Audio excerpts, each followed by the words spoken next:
Load balancer'ları incelediğimizde Network menüsünün altından Load Balancers sekmesinde var olan load balancer'lar listelenir veya Create Load Balancer butonundan yeni load balancer oluşturulur. Load balancer'a isim verilir. Load balancer'ın oluşacağı network seçilir. Network seçildikten sonra network'ün subneti seçilir ve otomatik olarak IP verilmesi sağlanır. Bir sonraki adım listener oluşturmaktır. Load balancer'a ait listener oluşturulur. Listener protokolü seçilir. Listener protokol portu 80 seçilir. Burada -1 limitsiz demektir. Bir sonraki adım pool oluşturmaktır. Pool'a isim verildikten sonra pool algoritma seçilir. Round robin pool'da bulunan sanal makineleri sırasıyla dolaşır. Pool protokol HTTP seçilmektedir.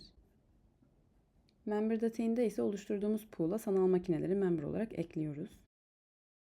Portlarını da 80 verelim. Bir sonraki adım Health Monitor oluşturmaktır. Burada Enable Health Monitor seçeneğini No seçerseniz bunu oluşturmak zorunda değilsiniz. Health Monitörler arka tarafta Load Balancer memberlarını sürekli izler ve bunu ilgili servislere raporlar. No seçersek oluşturmak zorunda değiliz. Confirm diyerek Load Balancer oluşturulur.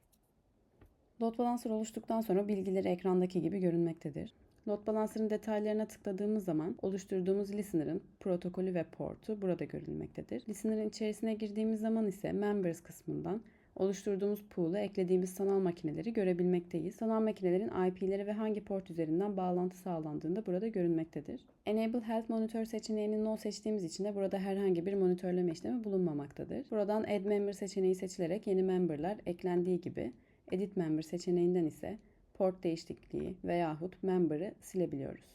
Bu load balancer'ı public network'ten oluşturduğumuz için dışarıdan erişim sağlanabilir ve yük dengeleyici dışarıdan erişim ile yapılabilir. Arkasına herhangi bir uygulama koyarak dışarıdan erişim ile bu load balancer'ı kullanılabilir. Proje network'ünden vermiş olsaydık da Associate Floating IP seçeneği ile buraya bir floating IP tanımlayabilirdik.